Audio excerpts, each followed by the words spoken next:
After Thursday night's defeat by Manchester City, Arsene Wenger was asked why his Arsenal players looked so devoid of confidence.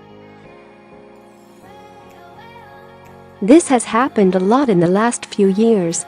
Wenger looked like a beaten man by then. He looked sallow and dejected and tired. He looked like someone who had had enough.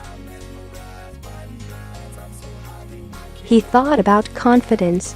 You go up by the stairs and you come down by the lift," he said. It is the opposite of his trajectory at the club he has dominated for 22 years. When he arrived at Arsenal, Wenger pressed the button to the top floor and got there so fast ears popped on the way up.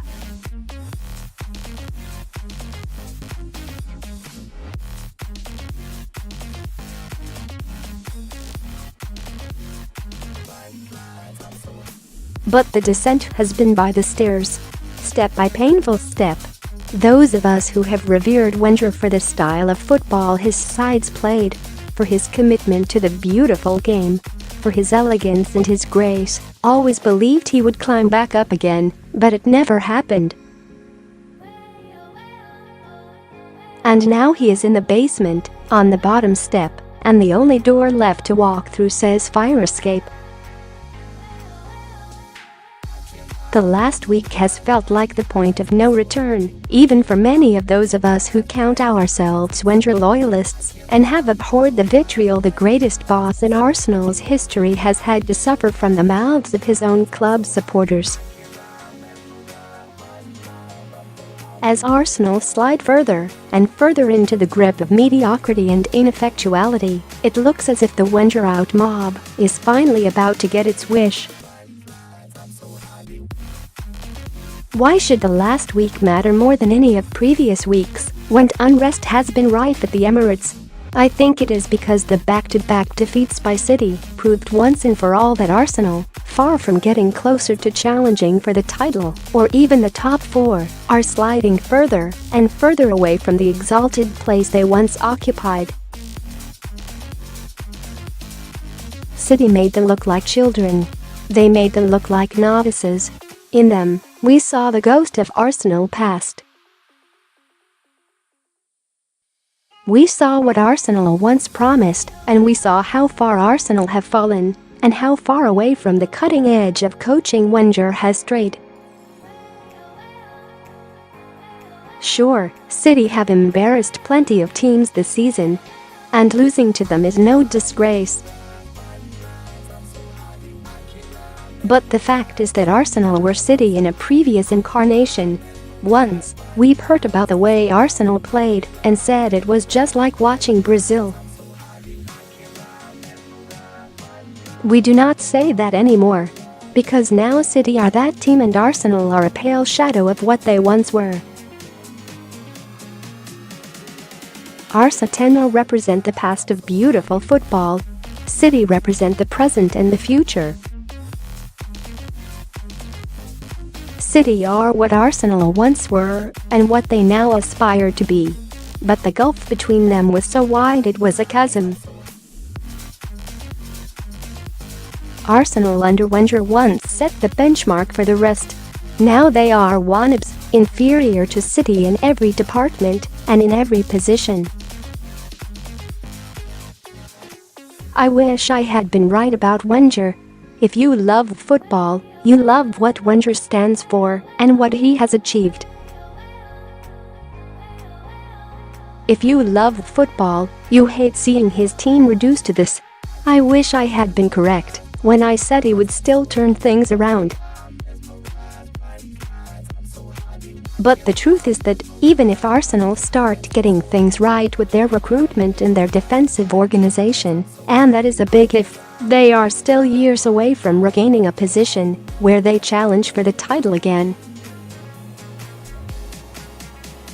Manchester United are making a real go of trying to recover the ground they lost post-Ferguson. City, Spurs and Liverpool are all moving forward fast.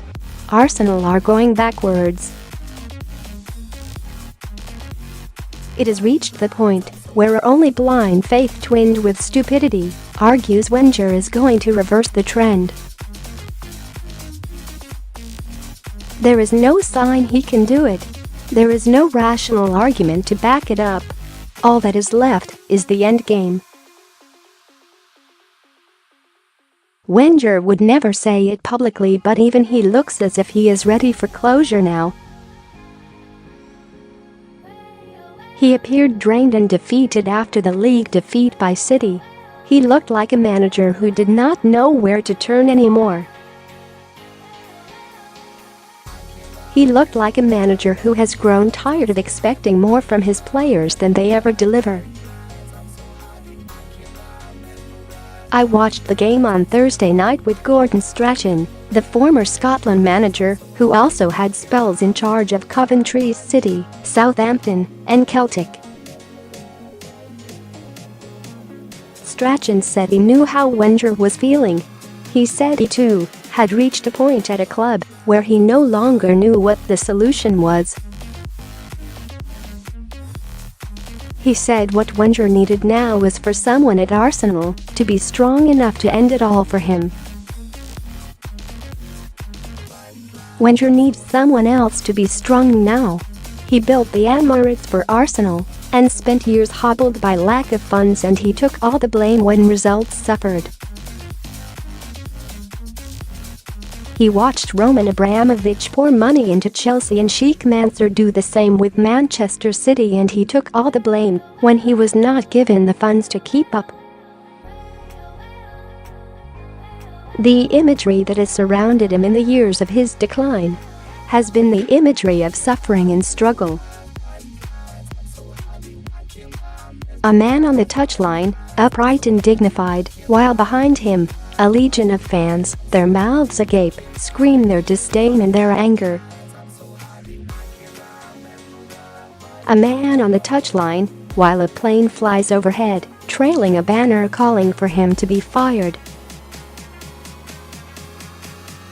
All this while, in the 5 seasons before last season, Arsenal were finishing 3rd, 4th, 3rd, and 2nd in the Premier League and winning back-to-back FA Cup finals.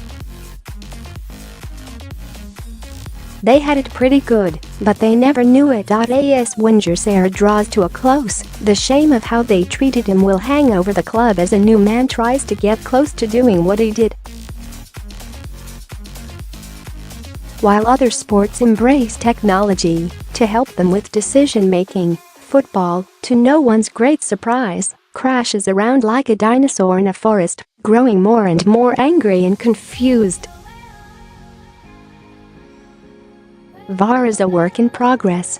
There is a reason that it is being trialed, and that is to iron out its inconsistencies and try to eradicate some of its flaws.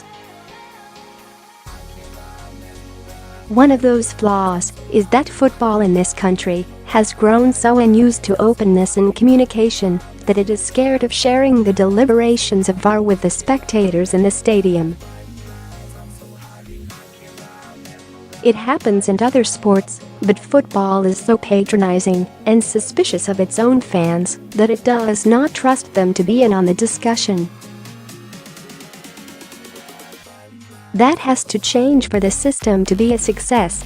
The other main flaw is that VAR has become too interventionist.